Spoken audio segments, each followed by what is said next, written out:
कुठलाही कठीण प्रसंग आला तर त्याला सामोरे जाण्याची ताकद आणि धमक कुणामध्ये आहे ते आदरणीय फडणवीस साहेबांमध्ये हे आम्ही देखील अनुभवलेलं आहे। मागील 20 वर्षापासून पाहत असताना दादांच्या घटनेच्या वेळेला जे मुख्यमंत्र्यांनी मी पाहिलं ती परिस्थिती कधीच मुख्यमंत्र्यांची मी पाहिलेली नव्हती। आमच्यावरती देखील आरोप केले जातात, आम्ही गप्प का आहोत, आम्हाला काय मिळणार आहे का, नक्की याच्या मागे यांचं काही षडयंत्र आहे का। प्रफुल्लभाई पटेल असतील, तटकरे साहेब असतील, मी सभागृहामध्ये जाणीवपूर्वक नावे घेतो, रेकॉर्डवरती येऊ द्या। या सदनामध्ये सोनवणे दादा ते आपल्या पुण्याचे ज्यांनी आहेत, बसा, गेले सहकार्य 30-35 वर्ष महाराष्ट्राच्या राजकारणामध्ये आपलं मोलाचं योगदान दिलं, अशा आदरणीय आम्हा सर्वांचे नेते स्वर्गीय दादांच्या 28 जानेवारी 2026ला झालेल्या दुर्घटनेबाबत मी सरकारचं लक्ष वेधू इच्छितो की अध्यक्ष महोदय, 28 जानेवारीला सकाळी 8:45च्या सुमारास बारामती या ठिकाणी दादांचं विमान क्रॅश झालं आणि अपघाती दुर्दैवी असं त्या ठिकाणी निधन झालं। महाराष्ट्रातल्या प्रत्येक जनतेला या घटनेतून नक्कीच चटका लावून जाणारी घटना होती। आमच्यासारख्यांना देखील सातत्याने वाटत होतं की दादा नक्की त्या विमानात होते का, नक्की माहिती घ्या, हा प्रकार कशामुळे घडला, घात आहे की अपघात आहे, ही देखील आमची भावना त्यावेळेला नक्कीच उभी राहिली होती। आम्हाला देखील त्या पद्धती प्रश्न आमच्या डोळ्यासमोर चिन्ह पडलेले होते। आणि अध्यक्ष महोदय, अशा घटनेनंतरनं आदरणीय या देशाचे प्रमुख नेते पवार साहेबांनी पत्रकार परिषद घेऊन जाहीरपणाने सांगितलं की ही घटना हा अपघात आहे आणि ह्यामुळे झालेलं नुकसान कधी भरून निघणार नाही, अशा देखील भावना आदरणीय पवार साहेबांनी त्या ठिकाणी पत्रकार परिषदेच्या माध्यमातून व्यक्त केल्या। काही काळ गेला आणि त्यानंतर आजपर्यंत या घटनेच्या संदर्भामध्ये वेगवेगळे तर्कवितर्क लावण्याचा प्रयत्न केला, तो आरोप प्रत्यारोप होत असतात आणि त्यातून अनेकांनी ही घटना काय आहे, या घटनेमागचं सत्य काय आहे, ही देखील महाराष्ट्राच्या जनतेसमोर आली पाहिजे, असं आमचं देखील मत आहे।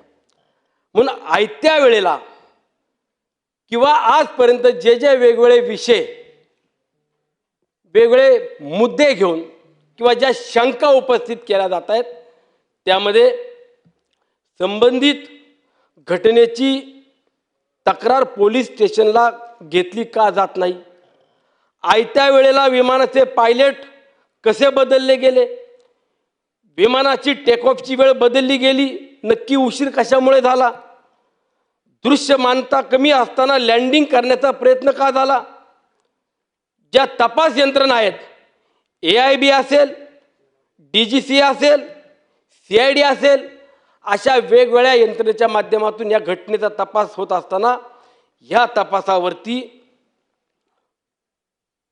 कुठला दबाव आहे का, आणि त्याही पलीकडे जाऊन नव्यानं आता तर अजून तपासाअंती काहीच निष्पन्न होणार नाही, अशा देखील चर्चा सुरू झालेल्या आहेत। मी राज्याचे मुख्यमंत्री गेले 20 वर्षापासून जवळून पाहतो, कुठलाही कठीण प्रसंग आला तर त्याला सामोरे जाण्याची ताकद आणि धमक कुणामध्ये आहे ते आदरणीय फडणवीस साहेबांमध्ये हे आम्ही देखील अनुभवलेलं आहे। मागील 20 वर्षापासून पाहत असताना दादांच्या घटनेच्या वेळेला जे मुख्यमंत्र्यांनी मी पाहिलं ती परिस्थिती कधीच मुख्यमंत्र्यांची मी पाहिलेली नव्हती। आणि ह्या घटनेनंतर ज्या ज्या वेळेला आम्ही देखील शंका किंवा जे कोणी मुद्दे उपस्थित करतात त्यावरती बोलण्याचा प्रयत्न केला, तर जाणीवपूर्वक मी असेल, माझे सहकारी अनिल भाईदास पाटील असतील किंवा अनेक माझे सहकारी विधिमंडळातले आहेत, आमच्यावरती देखील आरोप केले जातात, आम्ही गप्प का आहोत, आम्हाला काय मिळणार आहे का, नक्की याच्या मागे यांचं काही षडयंत्र आहे का? आणि अध्यक्ष महोदय, एक लोकप्रतिनिधी म्हणून ज्यावेळेला आम्ही निवडून येतो त्या माझ्या मावळच्या मायबाप जनतेला देखील सुनील शेळके हा निवडून जरी दिलेला असला तरी तो चांगलं काम करेल हा विश्वास आहे. मतदारसंघातले लोक बोलत नाही, आम्हाला कुणालाही बोलत नाही. कोण बोलतं? ट्रोलर.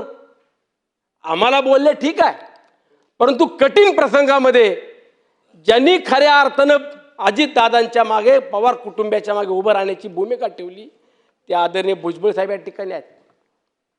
प्रफुल्लभाई पटेल असतील, तटकरे साहेब असतील. मी सभागृहामध्ये जाणीवपूर्वक नावं घेतो, रेकॉर्डवरती येऊ द्या.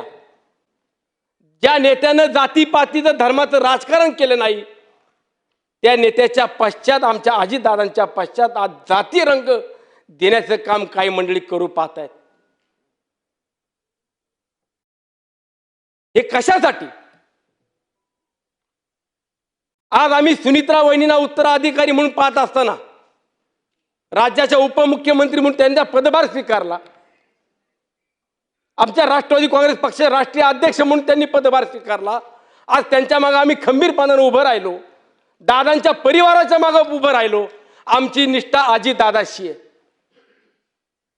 आमची निष्ठा सुनित्रा वहिनीशी आहे, पार दादाशी, जय दादाशी. मग ज्या वेळेला अशा कठीण प्रसंगामध्ये अनेक नेत्यांनी, अनेक समाजातल्या प्रमुख व्यक्तींनी जर पवार कुटुंबीय सुनित्रा वहिनीच्या मागे उभं राहत असेल तर दोष काय? मग अध्यक्ष महोदय, ह्या अशा चर्चा होत असताना महाराष्ट्राच्या जनतेला देखील कळलं पाहिजे म्हणून माझं आव्हान आहे, या सदनामध्ये खुली चर्चा झाली पाहिजे. प्रश्न उत्तराचे आपण अनेक चर्चेमध्ये विषय घेत असतो, त्याच पद्धतीने प्रश्न उत्तर असतील किंवा समोरासमोर या चर्चेतून आदरणीय मुख्यमंत्र्यांनी देखील राज्याच्या जनतेला ही सत्यता सांगितली पाहिजे, एवढीच माझी विनंती आहे. म्हणून येणाऱ्या काळामध्ये दादांवरती अनेकांचं प्रेम आहे, अनेकांची श्रद्धा आहे. आणि त्यातून मी देखील विनंती करतो की आज माझ्या मतदारसंघामध्ये असलेल्या गौंजे या ठिकाणी आंतरराष्ट्रीय क्रिकेटचं स्टेडियम आहे, ते MCAच्या अतिरिक्त आहे. मुख्यमंत्री महोदयांच्या अतिरिक्त येत नाही तर त्यांनाही सांगितलं असतं, परंतु MCAचे अध्यक्ष असतील किंवा त्या कमिटीचे प्रमुख असतील त्यांनी या स्टेडियमला स्वर्गीय अजितदादांचं नाव द्यावं अशी देखील मागणी या निमित्तानं करतो. आणि उद्याच्या काळामध्ये दादांच्या घटनेच्या संदर्भात मुख्यमंत्री महोदयांनी अधिवेशन संपण्याच्या अगोदर तपासामध्ये काय काय निष्पन्न झाले ही देखील माहिती सांगावी, एवढीच अपेक्षा मुख्यमंत्र्यांकडे देखील करतो.